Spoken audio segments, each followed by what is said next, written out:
Hey friends, it's me, Micah. This is the Homestead Bandwagon. I'm playing around with PEX pipe today.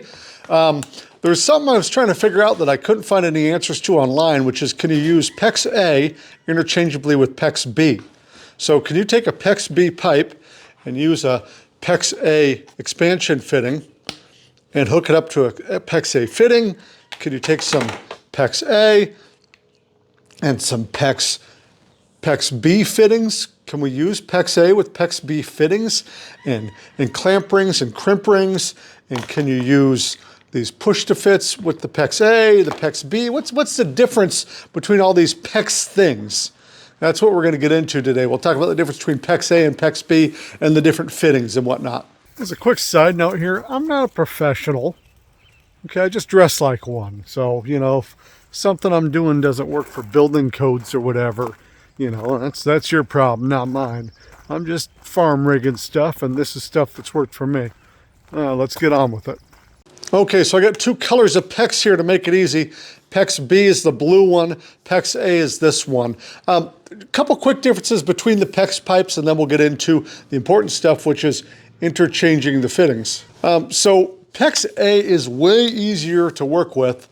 It is very flexible, very malleable, but it doesn't have a ton of memory. So we can return it to a flat state or kind of leave it in more of a bent state. It's really easy to deal with that way. PEX B, a little harder, a little tougher, a little rougher, cheaper. But you can see this one was bent in a roll, and it holds this bend. Once it bends, it's really hard to get flat. So we had to run like 1,000 feet of PEX pipe. I bought B because I was being cheap, and I hear it's slightly better when you're burying it underground. Can you hear that? The dog is being very noisy in the background. Anyway, it was terrible unrolling 500 feet of PEX B, let me tell you. Whereas PEX A, this stuff, you can bend it. It'll unbend very easily. It's also a little more slippery, the PEX A is. A little more soft, gentle under the hands. Your PEX B's cheaper stuff, it's not as soft, not as gentle, not as slippery, and really, really hard. And I've noticed it's easier to kink this stuff too. So PEX A, a little easier to work with, but let's get into the fitting stuff. So which fittings can go on these things? Let's check it out. So long story short, here's what we've got. A and B pipe works with any style of fitting in this category, and any style of crimp ring or clamp ring or push to connect or Evo or whatever you want to use. So the PEX B stuff works with PEX A pipe. PEX A pipe though can be used with this stuff, but the PEX A fittings must be used with PEX A pipe and must be used with PEX A expansion rings. So rather than calling this PEX A, you could call it PEX expansion. So expansion rings go with expansion fittings and go on PEX A pipe only. You can't really use the B pipe in this section. So there you go, long story short. But why? Let's get into it. Let's see what the mix and matching does here. And here's some examples. So PEX A with the clamp ring, PEX B with a clamp ring. This is a PEX B fitting. Technically this will fit on any PEX, so they can just call it a PEX fitting. PEX B again with a clamp ring onto a fitting.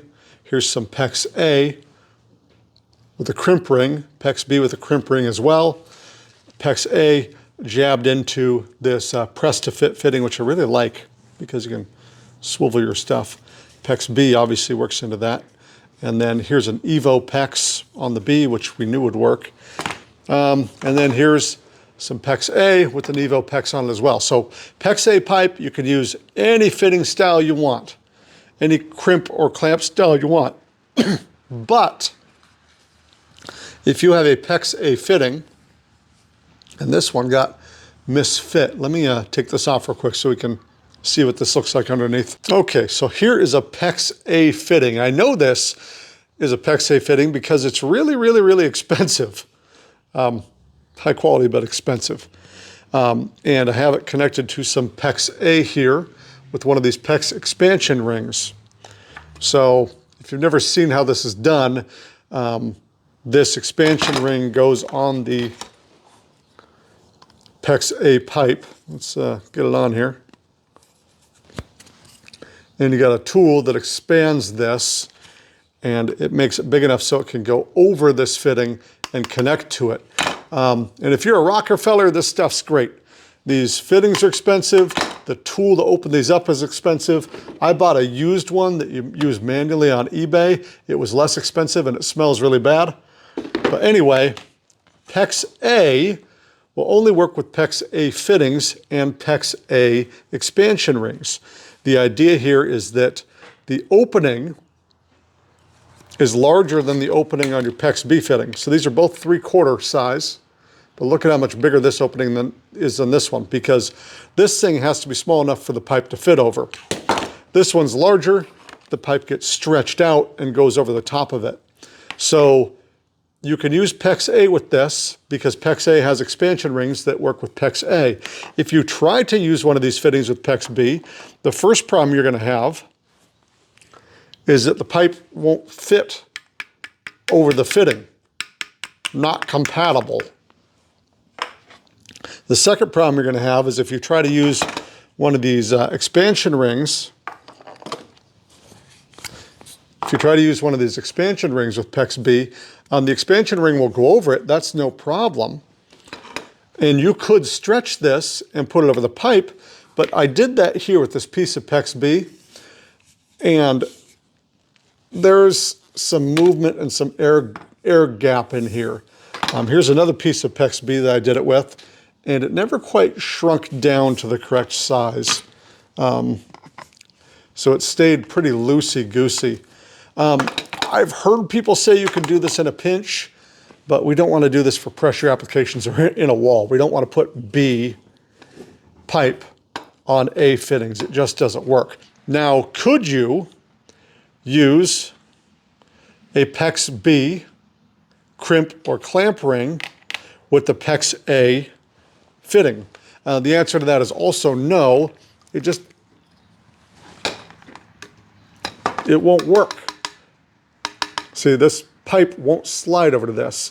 That's why the A is a little more flexible, because you have to use these expansion rings, which when you expand them out, then shrink back down. It pulls the whole thing tight over this fitting.